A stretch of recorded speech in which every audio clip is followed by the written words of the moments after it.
بسم اللہ الرحمن الرحیم الحمد للہ رب العالمین الصلاۃ والسلام علی اشرف الانبیاء والمرسلین نبینا محمد وعلی آلہ وصحبہ اجمعین اما بعد. نعم. الحمد للہ رب العالمین وصلی اللہ وسلم علی محمد خاتم النبیین وعلی آلہ وصحبہ اجمعین اما بعد. فالحدیث الثانی المسجد الاقصى ثانی مسجد وضع في الارض. عن ابی ذر رضی اللہ عنہ قال قلت یا رسول اللہ صلی اللہ علیہ وسلم ای مسجد وضع في الارض اول؟ قال المسجد الحرام. فقلت یا رسول اللہ ثم ای؟ قال ثم المسجد الاقصى. قلت کم کان بینہما؟ قال 40 سنة ثم حیثما ادرکت الصلاة فصلی والارض لک مسجد. اخرجہ البخاری و مسلم. الحمد للہ رب العالمین وبعد. ابو ذر غفاری رضی اللہ تعالی عنہ فرماتے ہیں کہ میں نے آپ صلی اللہ علیہ وسلم سے پوچھا کہ سب سے پہلے زمین پہ مسجد کون سی بنائی گئی تھی؟ تو آپ صلی اللہ علیہ وسلم نے فرمایا المسجد الحرام، مکہ بیت اللہ یعنی مسجد الحرام. فقلت ثم ای؟ پھر میں نے کہا اس کے بعد پھر؟ تو آپ صلی اللہ علیہ وسلم نے فرمایا ثم المسجد الاقصی، مسجد اقصی بیت المقدس یعنی اس کے بعد بنائی گئی. پھر فرماتے ہیں قلت کم کان بینہما؟ پھر میں نے پوچھا کہ ان دونوں کے درمیان کتنا وقفہ تھا؟ تو آپ صلی اللہ علیہ وسلم نے فرمایا 40 سنة، 40 سال. ثم حیثما ادرکتک الصلاة فصلی، پھر تمہیں کہیں بھی جو ہے وہ نماز کا ٹائم ہو جائے، آپ کہیں بھی ہو تو نماز پڑھ لو. سب سے پہلے ہم ابو ذر غفاری رضی اللہ تعالیٰ عنہ کا جو ہے وہ ان کے بارے میں پڑھ لیتے ہیں. ابو ذر غفاری کی آپ اگر ان کے ترجمہ پڑھیں نا، ان کی سیرت پڑھیں تو بڑی ہی خوبصورت ان کی سیرت ہے. اور ان کا نام یہ ہے جندب ابن جنادہ، یہ ان کی کنیت تھی ابو ذر، جندب ابن جنادہ. اور کہا جاتا ہے کہ اسلام میں 5ویں شخص تھے جنہوں نے جو ہے ابو بکر صدیق کے پاس جو ہے نا اسلام قبول کیا تھا. 5ویں شخص تھے جنہوں نے اسلام قبول کیا تھا، اور آپ صلی اللہ علیہ وسلم کے ساتھ ہر غزوات میں موجود تھے. اور بیت المقدس میں جب حضرت عمر رضی اللہ تعالیٰ عنہ کی خلافت میں ان کے ساتھ انہوں نے فتح ہوا تھا تو وہ بھی اس غزوے میں شریک تھے، آپ کی بیوی بھی، آپ کا بچہ بھی. جو میزہ ابو ذر غفاری رضی اللہ تعالیٰ عنہ کے جو ہے ترجمے میں آتا ہے نا ان کی سیرت میں، کہ وہ کسی سے ڈرتے نہیں تھے، کسی کو نصیحت کرتے ہوئے نا کسی سے ڈرتے نہیں تھے. یہ جب آپ ان کی سیرت میں پڑھیں گے نا، آپ دیکھیں گے کہ انہوں نے جو ہے وہ ابو بکر صدیق حضرت عمر کی خلافت میں فتویٰ بھی دیا، فتاوی بھی دیتے تھے، عالم تھے بہت بڑے. تو حضرت عثمان کی خلافت میں شام چلے گئے تھے نا، تو حضرت عثمان کی جب خلافت آئی تھی نا، وہاں پہ شام میں حضرت امیر معاویہ کو حضرت عثمان نے وہاں کا ولی مقرر کیا تھا. تو حضرت ابو ذر غفاری رضی اللہ تعالیٰ عنہ نا بہت زاہد تھے، زہد بہت زیادہ تھا ان میں. تو یعنی ایک مال کو جمع کرنا یا دنیا کے حریص نہیں تھے. تو کوئی بھی جو ہے نا کوئی دنیا کی لالچ میں کوئی زیادہ سامان بنائے، کوئی سونا چاندی جمع کرے تو آپ ان پہ تنقید کرتے تھے، ان کو منع کرتے تھے. والذین یکنزون الذهب والفضة ولا ينفقونها فی سبیل اللہ، کہ اس میں آیت میں ایک وعید ہے، فبشرہم بعذاب علیم. جو ہے مال سونا چاندی جمع کرتے ہیں اور اللہ کے راستے میں خرچ نہیں کرتے، ان کو عذاب علیم کی بشارت دے دو، دردناک عذاب کی بشارت دے دو. تو ابو ذر غفاری کا اپنا ایک اجتہاد تھا، وہ کہتے تھے کہ جمع کرنا جو ہے نا مال و دولت کو جائز نہیں ہے، کل کے لیے کل کا سوچنا جائز نہیں ہے. تو وہ ان کا اپنا ایک اجتہاد تھا، اس لیے وہ ہر کسی پہ جو جمع کیا کرتے تھے. جو اچھے کپڑے پہن لیے، جس نے اچھا سواری پکڑ لی، تو ان پہ وہ تنقید کیا کرتے تھے، ان کو منع کیا کرتے تھے. تو ان کی وجہ سے کافی لوگ نا ان سے پریشان تھے. اب آپ معاشرے میں دیکھیں نا، کوئی بندہ بار بار تنقید کرے، بندہ تنگ آ جاتا ہے. تو شام میں تھے وہ، اور وہاں پہ خلافت امیر معاویہ کی تھی، ولی وہ تھے. تو امیر معاویہ نے شکایت کی حضرت عثمان کو کہ حضرت ابو ذر غفاری جو ہے نا بار بار تنگ کرتے ہیں، اس کو منع کرنا، یار اس نے بڑے اچھے کپڑے پہنے، کیوں تم نے کپڑے اچھے پہنے ہیں، تم نے یہ کیوں کیا، ایسے ویسے کیوں کیا. تو اب حضرت عثمان نے ان کو بلا کے نا مدینہ میں بلا لیا پھر وہ مدینہ سے کہیں، مدینہ میں بھی ایسا ہی ہوا، پھر مدینہ سے کہیں اور وہ چلے گئے. اور پھر حدیث میں آتا ہے، اور علماء اثر کو ایسے ضعیف کہتے ہیں کہ اللہ کے نبی فرماتے ہیں کہ ابو ذر غفاری کتنا ہی مسکین ہے کہ وہ زندہ بھی اکیلے میں رہے گا، مرے گا بھی اکیلے میں ہی. اس کو کوئی یعنی کفن دفن کرنے والا کوئی ان کے ساتھ نہیں ہوگا. علماء کہتے ہیں اس کو ضعیف حدیث ہے، لیکن اگر ان کی سیرت کو دیکھیں نا تو وہ ایسے ہی تھی. یعنی ہر کوئی ان سے تنگ تھا کہ بیچارے ادھر جا رہے ہیں، کبھی ادھر جا رہے ہیں. تو کہتے ہیں جب وہ فوت ہوئے تھے، انہوں نے اپنے غلام اور اپنی عورت کو، اپنی بیوی کو کہا تھا کہ مجھے کفن دے کے راستے میں رکھ دو میری میت کو، اور کوئی گزرنے والا گزرے تو اس کو بتا دینا کہ یہ ابو ذر غفاری کی میت ہے، تو اس کو دفن کرو کہ نماز جنازہ پڑھاؤ. تو عبداللہ بن مسعود رضی اللہ تعالیٰ عنہ کہتے ہیں وہاں سے گزرے تھے اور انہوں نے ان کی میت کو دیکھا تھا، تو ان سے پوچھا کہ کس کی میت ہے، یعنی لوگوں سے پوچھا کس کی میت ہے، ان کا ابو ذر غفاری کے. تو رونے لگ گئے اور کہا کہ اللہ کے نبی نے یہ فرمایا تھا کہ زندہ بھی جو ہے وہ زندگی جیے گا بھی اکیلے میں اور مرے گا بھی اکیلے میں. یہ اثر آتا ہے. تو اتنا ان کے اندر زہد تھا. تو ان میں یہ تھا کہ وہ ہر کسی پہ جو ہے نا تنقید. ایک دن انہوں نے دیکھا اپنے غلام کو نا ایک اچھا لباس دیا ہوا ہے، جو لباس غلام نے پہنا وہ بھی وہی خود پہنا ہوا ہے. اب یہ ہوتا ہے غلام کا لباس اچھا نہیں ہوتا، جو امیر ہوتا ہے اس کا مالک ہوتا ہے اس کا اچھا لباس ہوتا ہے. تو دوستوں نے کہا کہ آپ اس سے جو اچھا لباس پہ دیا ہوا ہے آپ خود ہی لے لیں، اور آپ کی قمیض بڑی بن جائے گی، شلوار قمیض 2 بن جائیں گے، اچھا لباس بن جائے گا. تو آپ نے فرمایا اس کی ماں کو میں نے تانا دیا تھا، تو اس نے نبی علیہ الصلوۃ والسلام کو ذکر کیا، تو نبی صلی اللہ علیہ وسلم نے ان کو ڈانٹا تھا ابو ذر غفاری کو. اس کے بعد سے آج تک جو ہے نا میں معاملہ ایک جیسا کرتا ہوں، غلام ہو یا کوئی بھی ہو معاملہ ایک جیسا ہوتا ہے. تو ان کا آپ ترجمہ پڑھیں نا، ان کے اندر زہد بہت تھا، بہت زیادہ زہد تھا، دنیا کی کوئی حرص نہیں تھی. اور اسی طرح جو ہے وہ جب لوگ ان سے تنگ آئے جائے پھر ان کو شکایتیں کرتے تھے، عثمان کو، عثمان نے ادھر ادھر کر کے جو ہے وہ بلا لیا تھا. تو یہ ان کا ترجمہ پڑھنے کے لائق ہے. کبھی آپ الگ سے ٹائم ہو نا تو ان کا ترجمہ ضرور پڑھیے گا. ابو ذر غفاری کا گوگل پہ پڑھ لیجیے گا، کوئی ویڈیو ہو اس میں دیکھ لیجیے گا، بڑا ہی پیارا ان کا ترجمہ، یعنی سیرت ان کی سیرت جو ہے نا ان کے ضرور پڑھیے گا. اچھا، یہ جو ہے نا سبب کے حدیث لانے کا صحابہ، اس کا جو سبب ہے نا حدیث کا جو وہ یہ ہے کہ ابراہیم تیمی فرماتے ہیں کہ میں اور میرے والد صاحب بیٹھے تھے راستے میں، تو ہم ایک دوسرے پہ قرآن جو ہے نا وہ پڑھ رہے تھے. تو سجدہ تلاوت آیا تو جو ہے نا وہ انہوں نے فرمایا کہ کیا ہم راستے میں یہاں پہ سجدہ کر لیں؟ تو انہوں نے کہا ہاں. میں نے ابو ذر غفاری کو یہ حدیث فرماتے ہوئے سنا تھا کہ جب آپ کو کہیں پہ بھی زمین میں جگہ مل جائے وہاں پہ نماز پڑھ لیا کرو. جیسے حدیث میں ہے مادرکت کا صلاح فصلی، کہیں پہ بھی آپ کو موقع مل جائے، ٹائم ہو جائے اذان کا، نماز کا، آپ پڑھ لیں. تو یہاں پہ اگر ہم راستے میں اپنے سیر و سیاحت کے لیے جاتے ہیں کہ پھرنے کے لیے جاتے ہیں، تو اگر نماز کا ٹائم ہو جائے تو ہم پڑھ لیں. اب یہ آپ نے دیکھا ہوگا یہ چیز نا، آ جاؤ خزیمہ، آ جاؤ بیٹھ جاؤ. یہ چیز آپ نے دیکھی ہوگی جو عرب میں نا ہم نے دیکھا تھا، وہ جو موٹر وے پہ نکلے ہیں، کسی کام کے لیے نکلے ہیں، تو نماز کا ٹائم ہو جائے نا تو وہ گاڑی سے اترتے ہیں اور ساتھ ہی موٹر وے پہ چھوٹی سی جگہ بنی ہوتی ہے، ریت وغیرہ ہوتا ہے. ابھی ہمارے یہاں بھی ہوتی ہے کثرت سے. اذان ہوئی، گاڑی روکی، صاحب گاڑی کی اور ہٹے اور نماز پڑھ لی. اس کا انتظار نہ کریں مسجد آئے گی، اگلے مسجد میں جاؤں گا وہاں جا کے نماز پڑھوں گا امامت کے ساتھ. نہیں، بہترین اول وقت میں نماز پڑھنا سب سے بہترین ہے. اس لیے ہمارا اختلاف احناف کے ساتھ یہی رہتا ہے کہ وہ متأخر وقت میں نماز پڑھتے ہیں. ہم کہتے ہیں کہ بہترین وقت وہ ہے جو سب سے پہلا وقت ہوتا ہے. وقت نماز کے نا اوقات ہیں، تو پہلا وقت بہترین ہے نماز پڑھنے کے لیے. تو آپ کو کہیں پہ بھی جو ہے نا اذان ہو جائے تو آپ کہیں پہ بھی ہوں نماز پڑھ لیں، سوائے اس جگہوں کے جو اللہ کے نبی نے منع فرمائے ہیں، جیسے بھیڑ بکری کے جو ہوتے ہیں گھر ہوتے ہیں، کیا ان کو پتہ نہیں کہتے ہیں، جہاں پہ بیل وغیرہ باندھتے ہیں، اونٹ وغیرہ باندھتے ہیں، یہاں پہ منع فرمایا ہے. تو یہ جو خصوصیت ہے یہ اللہ کے نبی کی امت کے لیے، اللہ کے نبی کی امت کے لیے پوری زمین کو مسجد بنا دیا گیا ہے. تو کہیں پہ بھی آپ کو جو ہے نا نماز کا ٹائم ہو جائے، اذان ہو جائے، وہاں پہ آپ نماز پڑھ لیں. اچھا، یہاں پہ جو ہے مسجد اقصی اور مسجد، یعنی مقصد ہمارا جو کلاس کا ہے وہ مسجد اقصی کا ہے، جو مسجد حرام سب سے پہلی بنائی گئی اور اس کے بعد مسجد اقصی بنائی گئی. یہاں پہ فرماتے ہیں ابو ذر غفاری رضی اللہ تعالیٰ عنہ، تذاکرنا مع رسول اللہ صلی اللہ علیہ وسلم.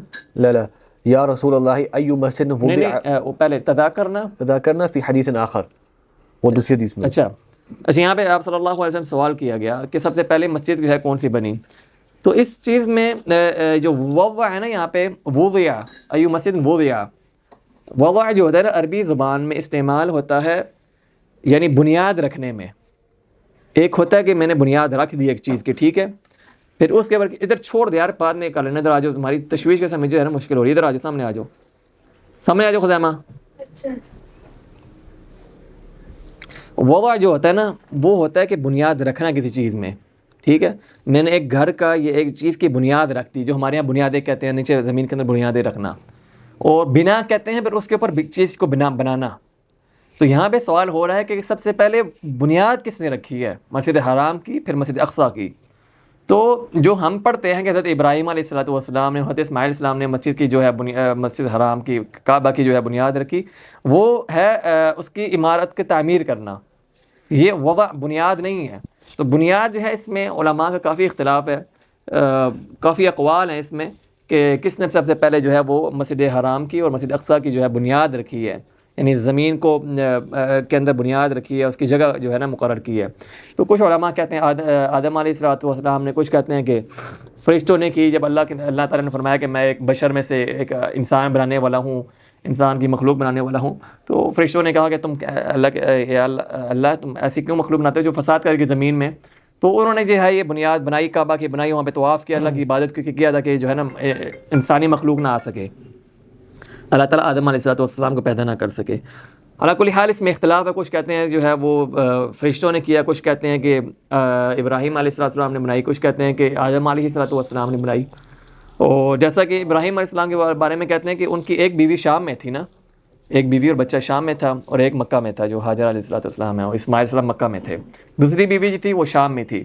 تو حضرت ابراہیم علیہ السلام نے پہلے حرم بنایا, کعبہ بنایا, جو لوگ کہتے ہیں کہ حضرت ابراہیم نے پہلے بنیاد رکھی تھی, وہ کہتے ہیں پہلے حضرت ابراہیم علیہ السلام نے کعبہ بنایا, حرم بنایا, کیونکہ ایک بیوی ان کی یہاں پہ تھی, ان کو نماز کی ضرورت پڑتی تھی, وہ یہاں پہ نماز پڑھتے تھے. پھر جو ہے سفر کیا, اور سفر جو ہے نا بنتا ہے 40 سال تک, وہ مسجد اقصیٰ تک گئے. وہاں جا کے انہوں نے پھر جو ہے مسجد اقصیٰ بنائی. کیوں بنائی؟ تاکہ وہاں پہ وہ مسجد نماز پڑھ سکیں, کیونکہ ایک بیوی ان کی وہاں پہ تھی.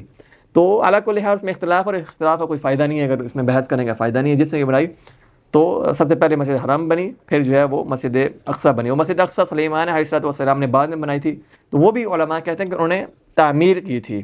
بنیاد جو تھی نا وہ کہتے ہیں آدم علیہ السلام نے, اسی حالت میں جس حالت میں بنائی گئی تھی. نہیں, جو سلیمان علیہ السلام نے بنائی تھی وہ بہت خوبصورت حالت تھی.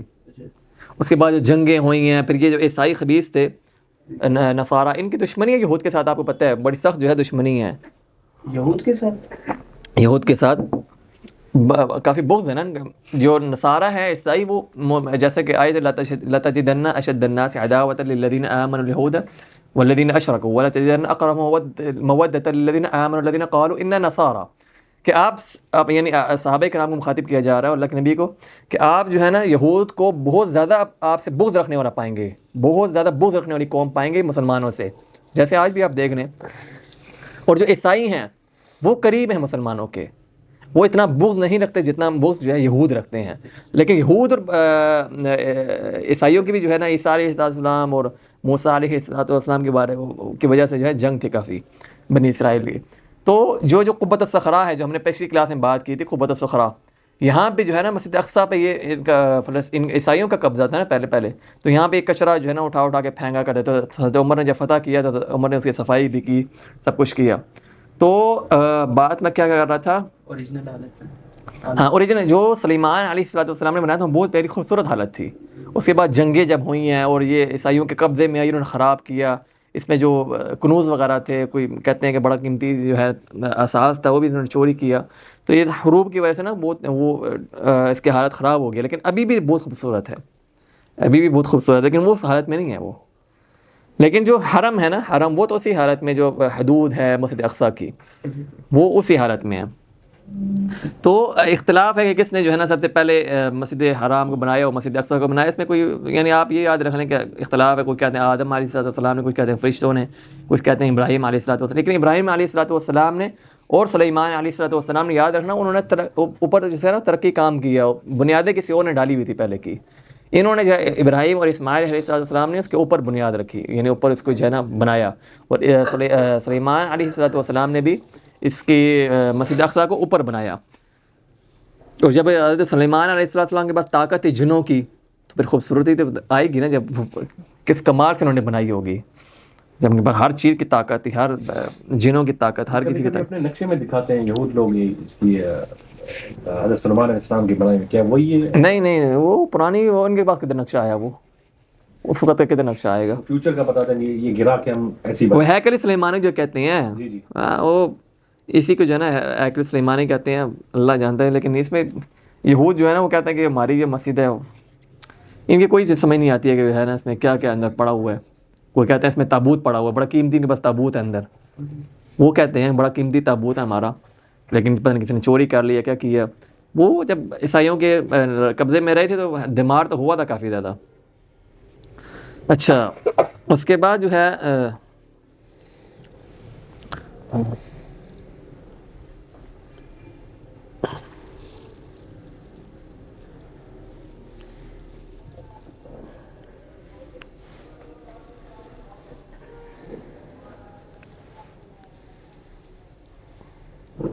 اچھا اس میں جو کہتے ہیں نا حرم، ایک تو ہمارے یہاں کچھ لوگ کہتے ہیں کہ حرم اقصی، آپ نے سنا کہ بھی کہتے ہیں حرم اقصی، کچھ لوگ کہتے ہیں حرم اقصی. تو حرم جو ہے نا ہمارے پاس دو ہی حرم ہے، ایک تو مدینہ کا حرم. اچھا حرم کیوں کہتے ہیں؟ حرم سے کیا، جب کہنے سے کیا جو ہے نا وہ لاگو ہوتا ہے اگر ہم کہیں کہ حرم مدینہ یا حرم مکہ؟ جہاں عوام کا جمہور ہوتا ہے. لیکن حرم اگر ہم کسی کو کہتے ہیں حرم سے کیا مراد ہے؟ حرم سے مراد پاک، اچھی صاف جگہ. وہ تو مسجد یہ بھی پاک ہے، ایک خاص مقصد حرم کا. کچھ احکام ہیں ان خاص جگہوں کے ساتھ جو قرآن مجید میں بھی ذکر ہے، ان کی ایک خاص یعنی تقدیس، تقدس ہے.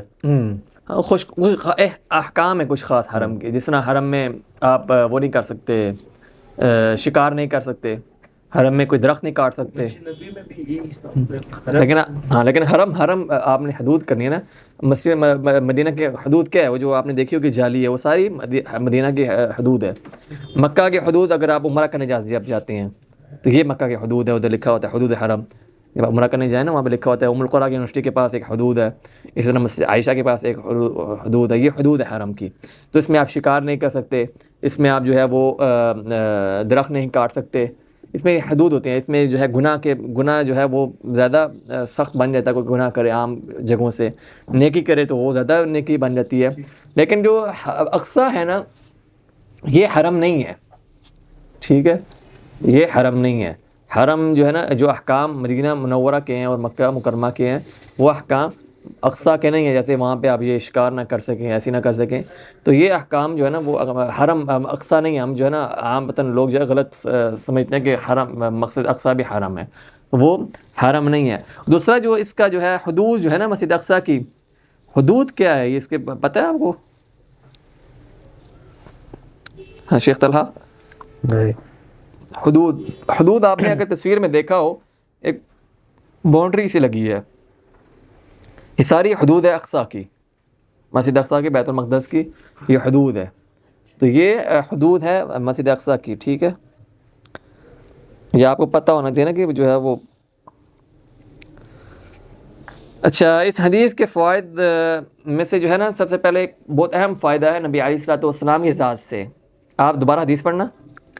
عن ابی ذر رضی اللہ عنہ قال قلت یا رسول اللہ صلی اللہ علیہ وسلم ای مسجد وضع فی الارض اول قال المسجد الحرام فقلت یا رسول اللہ ثم ای قال ثم المسجد الاقصى قلت کم کان بینہما قال 40 سنة ثم حیثما ادرکتک الصلاة فصلی والارض لک مسجد. اچھا یہاں پہ حضرت ابو ذر غفاری کس کے بارے میں سوال کرنے لگے نبی سے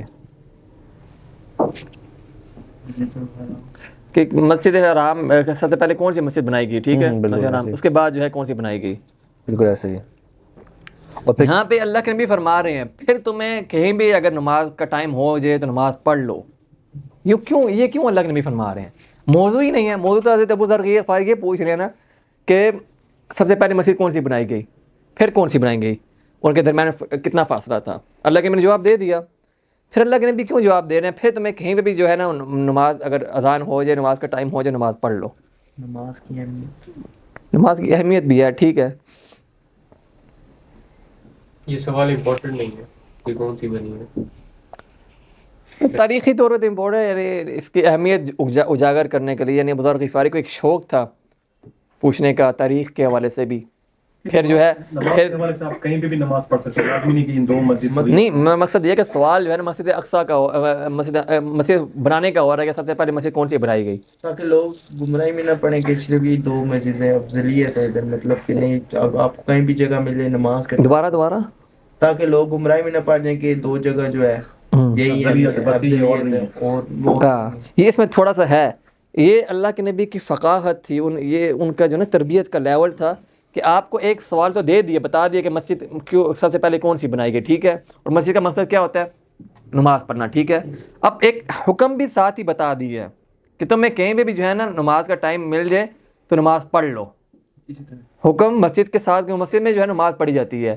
جیسا کہ ایک اور حدیث اگر آپ کو یاد ہو کہ اللہ کے نبی کو سے پوچھا گیا کہ اس کے پانی کے بارے میں، یہ جو سمندر کا پانی ہوتا ہے کیا یہ پاک ہے یا نجس ہے؟ تو آپ نے کیا فرمایا تھا؟ وہ طہور ماؤہ، آپ بلوغ المرام سے پڑھیں گے نا، پہلی حدیث ہوگی، وہ طہور ماؤہ والحل میتتہ، اس کا پانی بھی پاک ہے، ساتھ فرما دیا اس کا مردار بھی پاک ہے، حلال ہے۔ کیونکہ جب انسان سفر کرتا ہے سمندر میں، ٹھیک ہے، تو ایک صحابی نے پوچھا کہ سمندر کے پانی کے بارے میں کیا حکم ہے کہ ہمیں نماز پڑھنی ہے، وضو کرنا ہے، اس کے بارے میں کیا حکم ہے؟ تو آپ نے فرمایا کہ پانی تو پاک ہی ہے، اس کے ساتھ ایک اور جواب دے دیا، اس کا جو مردار ہے یعنی مچھلیاں وغیرہ ہیں وہ بھی حلال ہے۔ کیوں بتایا یہ کہ انسان جو سفر کر رہا ہے سمندر میں، اس کو نماز کے ساتھ اس کی بھی ضرورت ہوگی نا، کھانے کی بھی ضرورت ہوگی۔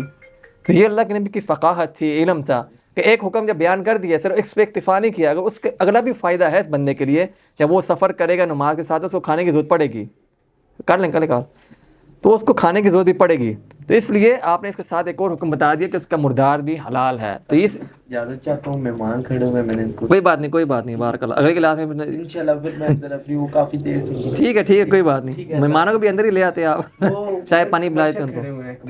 اچھا ٹھیک ہے، جزاک اللہ خیر، بارک اللہ۔ ٹھیک ہے۔ تو یہ اللہ کے نبی کی تربیت تھی، ایک مدرس کے طور پہ، ایک مربی کے طور پہ۔ انسان جب کوئی آپ سے سوال کرے، اس کے سوال میں ایک اور فائدہ بھی ہو، آپ اس کو وہ بھی بتا دیں، بھائی یہ حکم، اس کے ساتھ یہ بھی حکم ہے، یہ بھی آپ جو ہے نا جان لیں۔ نام ہے شیخ، اگلی حدیث سے پڑھ لیں۔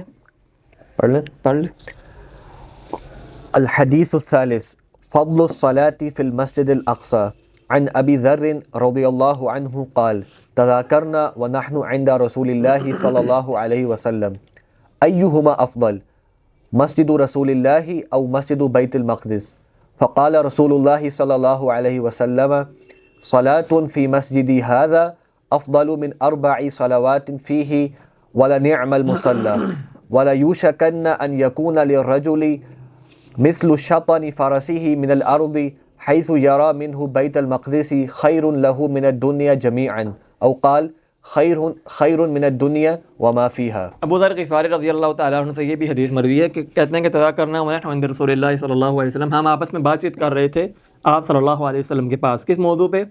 ایہما افضل مسجد رسول اللہ صلی اللہ علیہ وسلم او بیت المقدس، کہ اللہ کے نبی کی مسجد افضل ہے یعنی مسجد نبوی یا بیت المقدس۔ اب یہ جو مذاکرہ ہے، پہلی بات تو یہ کہ صحابہ کرام کا ہمیں دیکھنا چاہیے کہ آپس میں کس چیز میں بات چیت ہو رہی تھی، ایک اچھے کام میں بات چیت ہو رہی تھی، کوئی اہم کام ہے، فائدہ مند بات میں، کیونکہ ان کو پتہ تھا کہ اللہ کے نبی کی مسجد میں نماز پڑھنے کے 1000 نمازوں کا جتنا جو ہے نا ثواب ہے، ٹھیک ہے۔ اب وہ مسجد اقصیٰ کے بارے میں پوچھ رہے ہیں، کیونکہ اس وقت مسجد اقصیٰ ان کے کافروں کے ہاتھ میں تھی، ان کے جو ہے نا انڈر میں تھی، تو مسجد اقصیٰ کی یعنی ان کے دل میں محبت تھی، کیونکہ پہلا قبلہ ان کا وہی رہا تھا، اور بھی یعنی سب انبیاء علیہ الصلوۃ والسلام کا قبلہ وہی تھا، اسی طرح کافی انبیاء علیہ الصلوۃ والسلام وہاں پہ جو ہے ان کا مبعوث ہوئے تھے، یعنی کیسی اہمیت تھی ان کے دلوں میں۔ تو یہ سوال جواب ہو رہے تھے، انسان جو ہے مجالس میں بیٹھا کرے، اپنے دوستوں کو مجالس میں بیٹھا کرے، تو ہر وقت جو ہے وہ غیبت، تجارت، امیزان صرف نہ ہو، انسان جو ہے نا کسی اور چیزوں میں بھی، دینی کاموں بھی جو ہے نا کبھی کبھی بیٹھ کے جو اسلامی باتوں پہ، اس پہ بھی جو ہے نا تاریخ کے حوالے سے دینی باتوں پہ بھی انسان گپ شپ لگایا کرے، اچھی بات ہے۔ تو صحابہ کرام کا یہ عمل تھا۔ اگر آپ کہیں بھی حدیث پڑھیں نا، صحابہ کرام کا آتا ہے کہ ہم نے آپس میں سوال جواب کر رہے تھے اس بارے میں اس بارے میں، لیکن صحابہ کرام گپ شپ بھی لگایا کرتے تھے، جیسا کہ میں نے پہلے ہی بتایا تھا کہ فجر کی نماز کے بعد صحابہ کرام بیٹھ جایا کرتے تھے اور اپنے پرانے زمانے کی باتیں، یعنی جاہلیت کے دور کی باتیں سن کے جو ہے بات آپس میں بات کر کے ہنسا کرتے تھے کہ ہم فلاں دور میں ایسے بھی کیا کرتے، جیسے میں نے بتایا تھا، تو عمر جو ہے کہتے ہیں کہ میں نے کھانے کی چیز سے نا، کوئی کھجور وغیرہ ہوتی ہے، اس سے ایک بت بنایا. حضرت عمر تھے یا کوئی اور صحابی تھے حضرت عمر تھے غالباً. جو سفر کر رہے تھے راستے میں کھا گیا ہاں بھوک کی وجہ سے؟ حضرت عمر تھے غالباً. اگر کوئی اور تھا، حضرت عمر نہیں تھے. چلیں، لیکن ایک صحابی تھے، انہوں نے کھانے کی چیز سے نا ایک بت بنایا. تو سفر کرتے کو ساتھ رکھا گیا تھا نا، یہ ہمارا الہ ہے، ہمارا یہ رب ہے. کہتا ہے جب مجھے بھوک لگی تو کچھ کھانے کے لیے چیز نہیں تھی، اب وہ کھانے والی جو چیز تھی اس کا میں نے بت بنا دیا تھا. تو مجھے جب بھوک لگی تھی، بھوک کو میں نے جب بت کو توڑا اور پانی میں ڈالا اور کھا لیا. تو ایسی باتیں کر کے فجر کے بعد صحابہ کرام ہنسا کرتے تھے، اللہ کے نبی کو دیکھ کے مسکرایا کرتے تھے. یعنی گپ شپ بھی تھی، کھیلا کولا کرتے تھے، دھوڑے لگایا کرتے تھے اللہ کے نبی بھی، عائشہ بھی. لیکن پھر اچھی باتیں بھی کیا کرتے تھے، صرف جو ہے نا، صرف اس چیز پہ جو ہے نا دھیان ہی پورا دھیان ہی ہوتا تھا. تو ابو ذر غفاری فرماتے ہیں کہ میں نے پوچھا کہ ہم آپس میں بات چیت کر رہے تھے کہ اللہ کے نبی کی مسجد بہترین ہے، افضل ہے یا مسجد اقصیٰ؟ تو آپ صلی اللہ علیہ وسلم نے سنا اور فرمایا صلاۃ فی مسجد ھذا افضل من 4 صلوات فیہ. جیسا کہ مشہور ہے کہ میری مسجد میں جو نماز ہے وہ 4 مسجدوں کے برابر، اگر آپ مسجد اقصیٰ میں نماز پڑھتے ہیں تو 4 مسجدوں کے برابر وہ نماز میری مسجد میں سے زیادہ افضل ہے. یعنی ہم نے پہلے پڑھا تھا کہ معروف کیا ہے، مسجد اقصیٰ میں کتنی فضیلت ہے ایک نماز کی. آپ نے سنے؟ آپ نے بھی احمد بھائی نہیں سنا؟ آپ کا نام کیا تھا؟ اویس. ابھی شیخ عبدالباسط نے سوال کیا تھا آپ نے جواب دیا تھا میرا خیال سے. اسی دن ہم نے پڑھی تھی. 10 تھی 11 ہاں 250 تو اصل میں نا معروف شاید کسی معروف کیا، معروف ہے 500 معروف، میں بھی یہ سمجھ رہا معروف جو ہے نا 500. ہمارے جو عوام کا مشہور ہے کہ 500 نمازوں کا جو ہے نا ثواب ہے مسجد اقصیٰ میں. لیکن یہاں پہ اس حدیث میں جیسا فرمایا کہ 4 نمازیں اگر آپ وہاں پہ پڑھیں گے تو ایک نماز مسجد مدینہ میں پڑھیں گے تو وہ 4 نمازیں اس کے برابر ہوگی. تو 4 نمازیں کتنا ہوئی؟ 250 ہوئی. تو جو اللہ کے فرمایا کہ میری مسجد زیادہ میری مسجد زیادہ افضل ہے مسجد اقصیٰ سے. لیکن آگے فرمایا وَلَا نِعْمَ الْمُصَلَّى، وَلَا نِعْمَ الْمُصَلَّى، یہ ہے مسجد اقصیٰ کے بارے میں فرمایا کہ بہت ہی بہترین مسجد ہے وہ.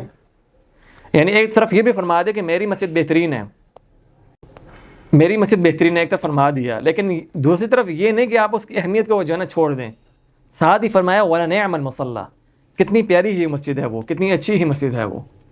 اور آگے پھر ایک بشارت بھی دی، بشارت نہیں بلکہ آپ کو ایک خبر دی کہ ایک دن ایسا بھی آئے گا کہ انسان ترسے گا کہ میں صرف مسجد اقصیٰ کو دیکھ سکوں. یعنی مسجد اقصیٰ کے بعد میرے پاس تھوڑی سی جگہ ہو، وہاں پہ رہ سکوں میں. اور آج وہی ہے، حالات وہی ہیں. اب جو ہے مسجد اقصیٰ سے نکال دیا گیا مسلمانوں کو.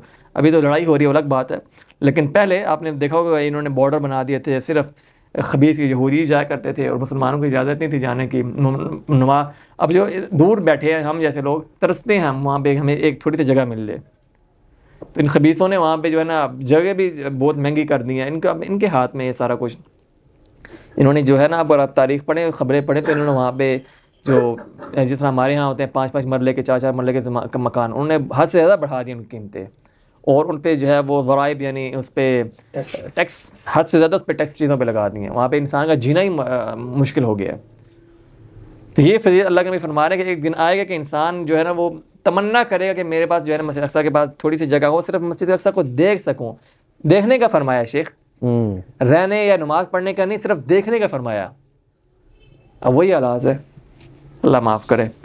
تو یہ ساری جو ہے نا، اور فرمایا کہ خیر من الدنیا وما فیہا، یعنی اس کے لیے دنیا سے بہترین ہے، دنیا اور دنیا میں جو کچھ ہے اس سے بہتر ہے کہ وہ مسجد اقصیٰ کو صرف دیکھ سکے. مسجد اقصیٰ کو صرف دیکھ سکے، کتنی بڑی جو ہے نا وہ بات ہے. دنیا اور دنیا میں جو کچھ ہے اس سے بہتر اگر وہ اس کو قربان کر دے اس راستے میں کہ صرف میں مسجد اقصیٰ کو دیکھ سکوں تو میں اس کو قربان کر دوں. تو یہ اللہ کے نبی کے ایک نبوت کے بارے میں آپ کہہ سکتے ہیں صدق نبوت بھی ہے کہ اللہ کے نبی نے یہ خبر دے دی تھی ہمیں. تو اب وہ حالات وہی ہیں جیسا جو ہے آپ دیکھ لیں. انہوں نے بنائی ہوئی حدود بنائی ہے، وہاں پہ اپنی مرضی سے جس کو اندر جانے دیں اور جس کو بند کر دیں ان کی مرضی ہے. تو یہ جو ہے وہ آپ صلی اللہ علیہ وسلم کی جو ہے نا نبوت کے بارے میں خبر بھی ہے. کتنا ٹائم ہو گیا؟ آدھا گھنٹہ بھی نہیں ہوا. ابھی بند ہے کیوں کیا دی تھی آپ نے؟ اچھا یہاں پہ جو ہے وہ آگے جو حدیث ہے وہ ہمیں اس کے بارے میں ہے نا، سفر کے بارے سفر کے بارے میں 3 مساجد کی طرف. خليها اسبوع جاي اسبوع جاي خليها اسبوع جاي اذا خلصت اسکول الاسبوع الجاي ليه؟ اذا خلصت. لا ما خلاص. شیخ اگلی حدیث پڑھ لیں. پڑھ لیتے. پڑھ لیں. الحديث الرابع ثالث المساجد التي تشد إليها الرحال عن أبي هريرة رضي الله عنه أن رسول الله صلى الله عليه وسلم قال لا تشد الرحال إلا إلى 3 مساجد المسجد الحرام ومسجد الرسول ومسجد الأقصى أخرجه البخاري ومسلم. نعم. حدیث تیسری حدیث ہے نا, چوتھی حدیث. آپ صلی اللہ علیہ وسلم میں ابو ہریرہ رضی اللہ تعالیٰ عنہ سے مروی ہے ان رسول اللہ صلی اللہ علیہ وسلم اور کہ آپ صلی اللہ علیہ وسلم نے فرمایا. سب سے پہلے تو ابو ہریرہ رضی اللہ تعالیٰ عنہ کے بارے میں پڑھ لیتے ہیں. نام بتائیں. ان کے نام پہ اختلاف نہیں ہے لیکن راجح پہ بھی تو ہے نا اختلاف, لے کے آپ بھاگ رہے ہیں میرے خیال میں. اختلاف ہے کہ یہ پتہ, یہ نہیں پتہ اصل نام کیا ہے, لیکن یہ پتہ ہے ابو ہریرہ کیوں کہتے ہیں. کیوں کہتے ہیں؟ کیونکہ یہ بلیاں وغیرہ بہت زیادہ پالتے تھے, اس لیے بلیوں کا ابو پالتے نہیں تھے, محبت تھی ان کو, محبت تھی. تو حضور صلی اللہ علیہ وسلم نے لقب دیا تھا ابو ہریرہ, تو اسی دن سے پھر اس نے اپنا نام ابو ہریرہ رکھ دیا. انہوں نے اپنا نام نہیں رکھا ابو ہریرہ. اچھا یہ مشہور ہو گئے, مشہور ہو گئے. عبد الرحمن بن صخر. اور ان کا جاہلیت میں کیا نام تھا؟ عبد الشمس. صحیح. عبد الشمس یعنی شمس کا بیٹا. پھر بعد میں ہاں سورج کا بیٹا. پھر اللہ کے نبی نے بعد میں عبد الرحمن نام ان کا رکھ لیا. اور اللہ کے نبی سے سب سے زیادہ حدیث انہوں نے روایت کی ہیں. ٹھیک ہے, اللہ کے نبی سے سب کتنی حدیث ہیں شیخ آپ نے؟ 7,000 کے قریب, تقریباً 7,000 کے قریب ہے. 7,534 7,500 نہیں 74 7,574. یہ ابو ہریرہ رضی اللہ تعالیٰ نے سب سے زیادہ یعنی مکثرین میں نہیں 7,000 تو نہیں شیخ, 5,000 5,774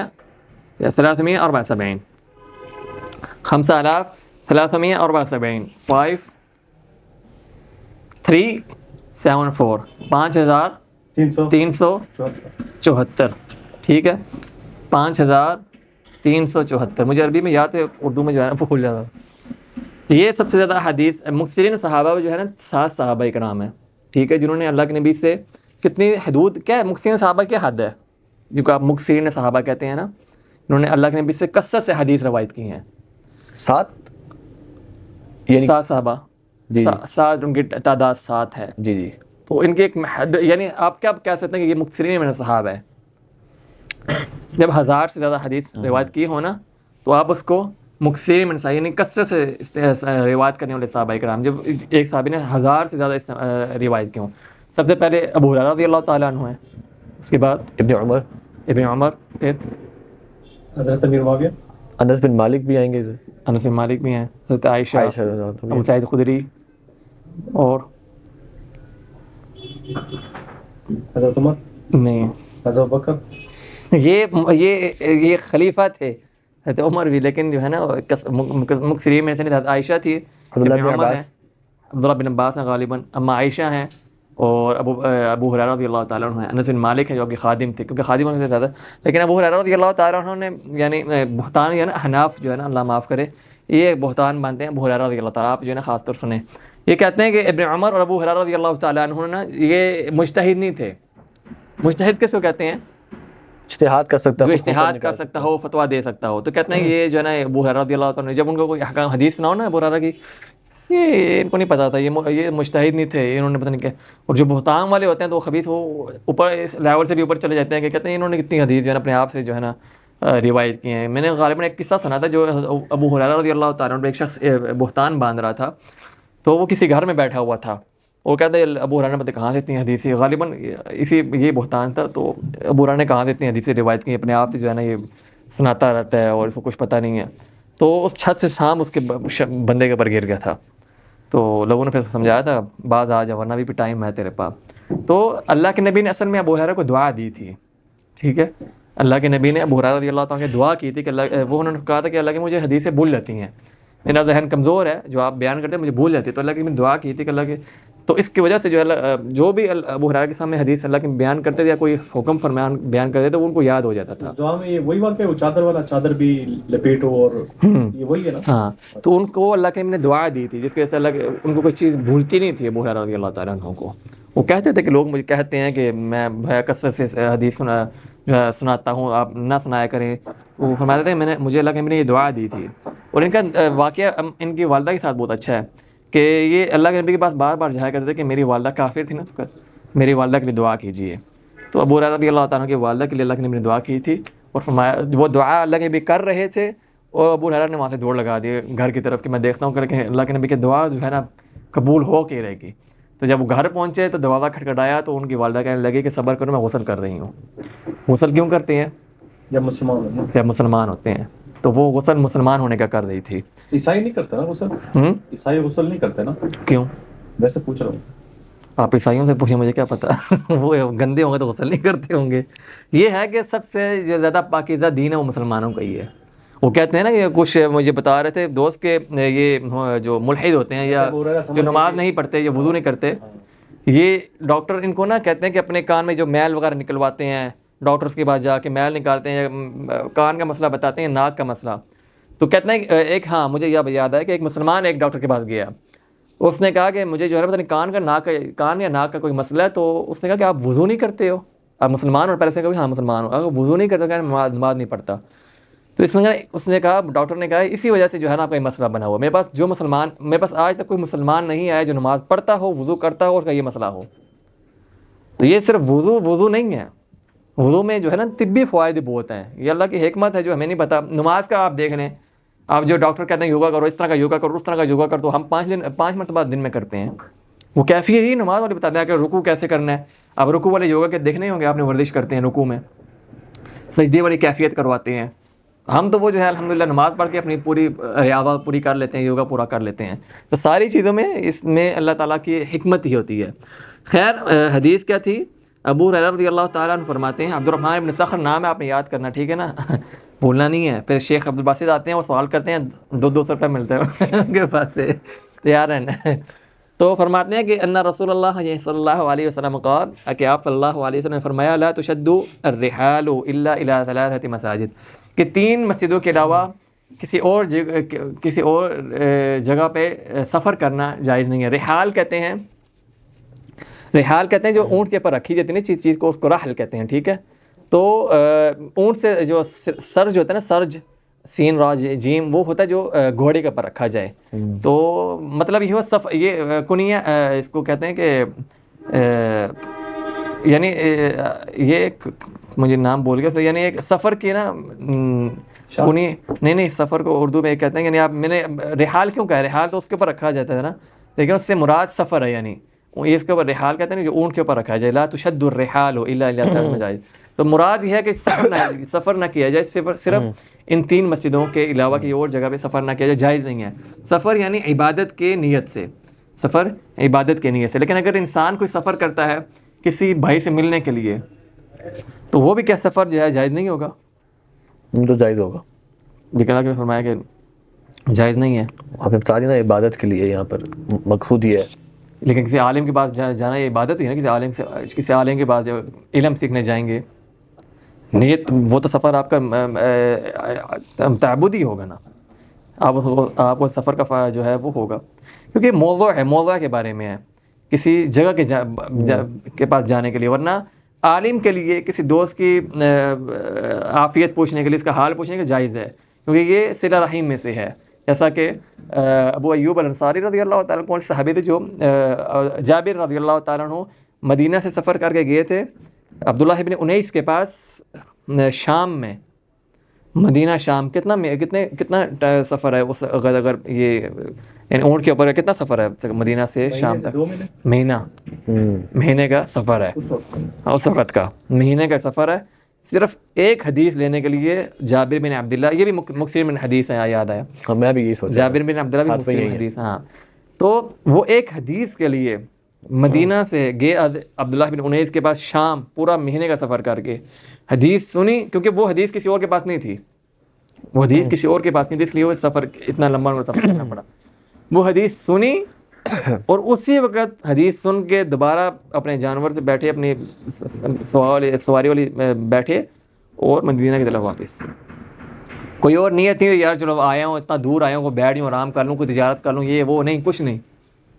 عبداللہ بن انیس نے کہا کہ صبر کر لیں تھوڑا، بیٹھے نہیں، میں حدیث کے لیے آیا تھا، حدیث لی، ڈائریکٹ واپس مدینہ۔ 2 مہینے کا سفر کر لیں آپ، آنا جانا ہوا نا، 2 مہینے ہو گئے۔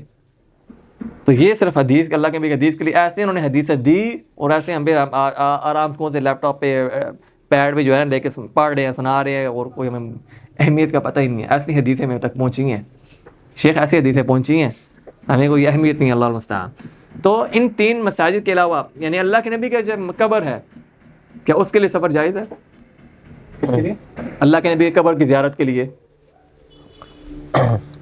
لہٰذا علماء اس پہ فرماتے ہیں کہ وہ مسجد نبوی کی نیت کی جائے گی، جب آپ ادھر چلے جائیں گے تو پھر آپ اس کے بعد چلے جائیں، لیکن اس میں وہ سفر نہیں میں کرائے یہاں گا۔ سے نیت کرتا ہوں کہ میں نے اللہ کے نبی کی قبر کی زیارت کرنی ہے، وہی مسجد نبوی ہے نا، وہ میں نے قبر کی زیارت کے لیے منع کرتے ہیں علماء منع کرتے ہیں اسے۔ منع کرتے ہیں، لیکن حنفیوں کے یہاں جائز ہے، کچھ مالکیوں کے بھی نزدیک، لیکن یہ جائز نہیں ہے۔ حدیث واضح ہے، اللہ کے نبی کا فرمان واضح ہے، 3 مساجد کے علاوہ کہیں اور سفر جائز ہی نہیں ہے۔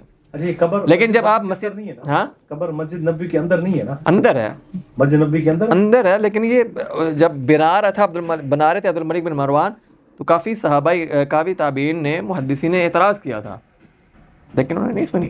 اب وہ جب بن گئی ہے تو آپ کس طرح اس کو ہٹا سکتے ہیں؟ لیکن اس جگہ پہ نماز نہیں پڑھی جاتی ہے ابھی بھی، اچھا اس جگہ نماز توسیع ہو رہی تھی تو، لیکن منع کیا تھا علماء کرام اس کے زمانے میں، یہ زہری وغیرہ نے، لیکن انہوں نے عبداللہ بن سعید غالباً وہ بھی تھے، تو انہوں نے منع کیا، لیکن انہوں نے سنا۔ اب وہ حکمران تھے، جو کرنا چاہے کر سکتے ہیں۔ یہ جس طرح آپ بیت اللہ کا دیکھیں، بیت اللہ کا جو اللہ کے نبی کے زمانے میں جو بیت اللہ تھا نا، جب جاہلیت دور میں جب بنا تھا نا، پہلے بار جب بنا تھا ابراہیم علیہ السلام کے بعد، طوفان وغیرہ کی وجہ سے، سیلاب کی وجہ سے وہ ٹوٹ گیا تھا، تو اللہ کے نبی کی نبوت سے پہلے یعنی اعلان نبوت سے پہلے اس کو مشرکین مکہ نے آپس میں مل کے، آپ نے قصہ سنا ہوگا، آپس میں مل کے اس کو بنایا، اللہ کے نبی نے اس جہاد میں مدد کی۔ لیکن اللہ کے نبی اما عائشہ کو فرماتے ہیں، اگر مجھے تیری قوم کا جو ہے ڈر نہ ہوتا کہ وہ اس چیز کو جب برا سمجھے یا ردت کا جو ہے نا خوف نہ ہوتا، تو میں اس کو توڑ کے اسی بنیادیں بناتا جیسے بنیادیں جن بنیادوں پہ ابراہیم علیہ السلام نے بنایا تھا۔ جو حجر نہیں ہے جو یوں گول سا بنا ہوا ہے، یہ اصل حدود ہے بیت اللہ کی۔ یہ یعنی یہ اگر کوئی حجر کے اندر نماز پڑھتا ہے نا، وہ جو یوں گول سا بنا ہے، اس کے اندر جو کوئی نماز پڑھے تو وہ گویا اس نے بیت اللہ کے اندر نماز پڑھی۔ جو آج کل لوگ کہتے ہیں یار کاش ہم بیت اللہ کے اندر پڑھ لیں، وہ بھی بیت اللہ کے اندر ہی ہے، وہ بیت اللہ کے اندر کا حصہ ہے۔ لیکن اس وقت مشرکین مکہ کے پاس پیسے نہیں تھے، کیونکہ ان کے پاس جو ہے نا مال، حلال مال میں سے، صاف مال میں سے انہوں نے بنانا تھا۔ اس وقت ان کے پاس مال ہوگا لیکن حلال مال نہیں تھا، تو ان کے پاس کم چیز آنے کے، کم انڈو آنے کی وجہ سے نا انہوں نے وہاں اس کو ایک نشانی بنا دی کہ یہ بھی بیت اللہ کی حد ہے۔ تو اللہ کے بھی فرماتے ہیں مجھے ڈر نہ ہوتا تو میں اس کو توڑ کے نا اسی بنیادوں پہ بناتا جیسی بنیادوں پہ ابراہیم علیہ السلام نے بنایا تھا۔ پھر جا کے توڑا عبداللہ بن زبیر نے۔ عبداللہ بن زبیر نے کسی خلافت میں؟ اپنی خلاف حجاج کی اپنی خلافت تھی، لیکن اس کا جو حجاج بن یوسف، اس کا جب حملہ سے مکہ کی طرف کیا تو عبداللہ بن زبیر نے توڑ کے اس کو اسی بنیادوں پہ بنایا جن بنیادوں پہ ابراہیم علیہ السلام، وہ یعنی اس حجر کو اندر کر لیا، ٹھیک ہے۔ اب اس کے بعد جو نیا خلیفہ آیا اس نے کہا نہیں یہ تو غلط ہے، لیکن اس کو نہیں پتہ تھا، اس نے توڑا اور اس نے اسی طرز سے بنا دی جیسے عرب کے مشرکین نے بنائی تھی، یعنی اس کو بنا چھوٹا کر دیا دوبارہ۔ جب اس کو پتہ چلا کہ یار جو ہے نا یہ تو غلط میں نے کر دیا، اس نے کہا میں اس کو دوبارہ توڑتا ہوں جو ہے۔ تو اس وقت امام زہری غالباً انہوں نے کہا تم نے تو اس کو کھلونا بنا لیا، کوئی آتا ہے توڑا، کوئی بناؤ، کوئی توڑا، کوئی بناؤ، کوئی توڑو، کوئی بناؤ، تو اس کی اہمیت اتنی بڑی اہمیت ہے تو اس کو خراب ہو جاتی ہے اس کی اہمیت، تو انہوں نے اس کے بعد منع کر دیا۔ اس کے بعد سے آج تک جو ہے نا وہ انہیں بنیاد پہ ہے جس بنیاد پہ اس نے عبداللہ بن زبیر کے بعد اس بنیاد نے توڑ کے بنایا تھا۔ تو بات کیا چل رہی تھی کہ ان 3 مسجدوں کے علاوہ، اچھا مسجد نبی آپ قبر کی بات کر رہے، تو وہ پھر جب توسیع ہوئی حرم کی تو اس وقت یہ قبر اندر آ گئی، تو علماء نے منع کیا لیکن نہیں اس وقت منع ہوئے، تو اس لیے اچھا جو اس میں حدیث بھی ہے نا رسول وسلم کی، وہ مسجد میں نماز جائز نہیں جہاں جس کے اندر قبر، ہاں وہی نا، وہ تو جائز نہیں ہے، لیکن جب انہوں نے منع کیا نہیں انہوں نے منع ہوئے، اب اللہ کے نبی کو قبر کو اکھاڑ بھی نہیں سکتے تھے نا، تو اس لیے اس توسیع کے اندر وہ شامل ہو گئی تھی۔ خیر، تو اللہ کے نبی کی قبر کی زیارت کے لیے بھی سفر کرنا جائز نہیں ہے، لیکن مسجد قباء کے اللہ کے نبی فرماتے ہیں مسجد کوئی اگر مدینہ آیا تو مسجد قباء کی طرف چلا جائے، تو میں یہاں سے سفر کروں مسجد قباء کے لیے، جو مدینہ میں قباء مسجد ہے، اس کے لیے پھر آپ مدینہ کے سفر کریں گے تو مدینہ سے قباء کا جو ہے وہ سفر کہلائے گا نہیں، وہ رحلہ نہیں ہوگی. تو اگر سفر کہلائے بھی تو اللہ کے نبی کی حدیث ہے جو مدینہ آئے تو وہ مسجد قباء میں جا کے نماز ہی پڑھے. تو اس یہاں پہ 3 مسجدوں کے علاوہ کسی اور مسجد میں جو ہے نا سفر کرنا عبادت کے طور پہ جائز نہیں ہے. ٹھیک ہے. تو لا تشد الرحال الا الى ثلاث، ابو ہریرہ فرماتے ہیں اللہ کے نبی فرماتے ہیں کہ 3 مسجدوں کے علاوہ کسی اور مسجد میں سفر کرنا جائز نہیں ہے. المسجد الحرام یعنی کعبہ، حرم مسجد حرم، اور مسجد الرسول مدینہ منورہ، اور مسجد الاقصی اور مسجد اقصی. تو یہاں پہ کتنا ٹائم ہو گیا، اکتفا کریں پھر 45 منٹس ہو گیا. ہاں ٹھیک ہے. تو یہ ان 3 مسجدوں کے علاوہ کسی اور مسجد میں سفر جائز نہیں ہے. اور جیسا کہ شیخ الاسلام تیمیہ رحمہ اللہ اور کافی علماء نے جو ہے نا حناف نزدیک جو ہے وہ کہتے ہیں کہ اللہ کے نبی کی مسجد کی زیارت، قبر کی زیارت کے لیے سفر جائز ہے. وہ اب آپ ان کو بتائیں وہ غلو و تعظیم و زیادہ کر دیتے ہیں، لیکن ہمیں اللہ کے نبی کی حدیث یا مل جائے، اللہ کے نبی کا فرمان مل جائے تو اللہ کے نبی کا فرمان ماننا ہم وہ زیادہ بہترین ہے. آپ جب ایک طرف آپ یہ کہہ تو رہے کہ تعظیم ہے، اللہ کے نبی کی قبر کی زیارت سے منع کر رہا ہے بندہ، اتنی پیاری قبر اور اللہ کے نبی کی حیثیت، لیکن ہم اللہ کے نبی کا فرمان ہی مان رہے ہیں نا. ہم زیادہ اہل ہیں اللہ کے نبی کے محبت کے، اللہ کے نبی کے ان کی اتباع کے زیادہ ہم حقدار ہیں کہ اللہ کے نبی نے ہی منع فرمایا تو ہم منع ہو گئے. اللہ کے نبی نے آپ لوگوں کو منع فرمایا کہ تو ان 3 مسجدوں کے علاوہ کہیں اور سفر نہ کرو، تم جا کے ان کی فرمان کے خلاف ہی جا رہے ہو نا. تو یہ انسان غلوب میں جو ہے نا اللہ معاف کرے کبھی کبھی جو ہے نا غلط کام بھی کر دیتا ہے. تو مسجد اقصی جو فضیلت ہے نا، یہاں پہ مسجد اقصی کی فضیلت ہے کہ انسان وہاں پہ بھی سفر کرے، اور ہمارا دل کرتا ہے سفر کرنے کا لیکن ہم کیسے جا سکتے ہیں. ابن عمر رضی اللہ تعالیٰ عنہ کے بارے میں آتا ہے کہ وہ جب جایا کرتے تھے وہاں پہ سفر کیا کرتے تھے مسجد اقصی میں نماز پڑھنے کے لیے، اور وہاں پہ صرف نماز پڑھ کے یہاں تک کہ پانی بھی نہیں پیا کرتے تھے، واپس آ جایا کرتے تھے. پانی کیوں نہیں پیا کرتے تھے؟ اس لیے کہ سلیمان علیہ السلام کی دعا تھی جب انہوں نے مسجد اقصی کو بنایا تھا. اس کے بعد انہوں نے 3 دعائیں کی تھی. ایک تو کہ مجھے ملک اللہ ینبغی ربی حبلی ملک اللہ ینبغی لاحد من بعدی، کہ مجھے ایسی بادشاہت دے جو کسی اور کے لیے جو ہے نا وہ اللہ کسی اور دوسرے بندے کو نہ دے. اور تیسری دعا یہ تھی کہ جو اس میں نماز پڑھنے کے لیے آئے، صرف نماز پڑھنے کے لیے، تو وہ اس نماز پڑھنے کے بعد ایسے مسجد سے باہر نکلے کہ اس کے سارے گناہ معاف ہو جائیں. تو اللہ کے نے فرمایا 2 دعائیں تو انہیں قبول ہو گئیں، تیسری بھی مجھے امید ہے کہ اللہ کہ وہ بھی قبول کر دے گا. تیسری دعا یہ کہ انسان اگر نماز پڑھے، صرف نماز کی نیت سے جائے، تو وہ اس حالت میں نکلے کہ اس کے سارے گناہ معاف فرما دی جائیں. تو ابن عمر جب جایا کرتے تھے نماز پڑھنے کے لیے تو وہ پانی بھی نہیں پیا کرتے تھے، تاکہ اس میں یہ نہ ہو جائے کہ کہیں گے پانی پینے کے لیے یا پانی بھی پی لیے. تو وہ پانی بھی نہیں پیا کرتے تھے، صرف نماز پڑھ کے وہاں سے نکل جایا کرتے. لیکن آج کل کے زمانے میں کوئی سفر کرے مسجد اقصی کی طرف بہت بہترین ہے. مسجد میں حرم بھی جا سکتے ہیں، مدینہ بھی جا سکتے ہیں، لیکن اقصی جو ہے وہ اللہ المستعان نہیں جا سکتے. تو انسان سفر اعتکاف کی نیت سے کر لے یا ذکر اذکار کے لیے کسی نیت بھی کرے، نماز کی نیت سے کرے، تو جس نیت سے بھی کرے تو وہ مسجد اقصی کی طرف جو ہے نا سفر کرنا اس کے لیے اجر کا باعث ہوگا. یہاں پہ یہودی جو ہے نا ایک طعنہ بھی دیتے ہیں، کہتے ہیں کہ یہ امام زہری نے حدیث گھڑی ہے. امام زہری نے کہتے ہیں کہ مسجد اقصی کے ہے نا مسلمانوں کی کوئی اہمیت نہیں ہے. تو عبد الملک بن مروان نے حکم دیا تھا امام زہری کو کہ تم جو ہے نا مسجد اقصی کی ایک فضیلت میں جو ہے نا ایک حدیث بیان کر دو. انہوں نے جو ہے نا مسجد اقصی کے فضیلت میں جو ہے نا یہ حدیث بیان کی تھی. یہاں پہ اکتفا کرتے ہیں اور اللہ تعالیٰ سے دعا ہے کہ اللہ تعالیٰ ہم فلسطین کو آزاد فرمائے اور ہمیں توفیق دے کہ ہم اس کی طرف سفر بھی کر سکیں، اور وہاں کے مسلمانوں کو، مجاہدین کو ان کی نصرت فرمائے. صلی اللہ علیہ نبینا محمد وعلی آلہ وصحبہ اجمعین.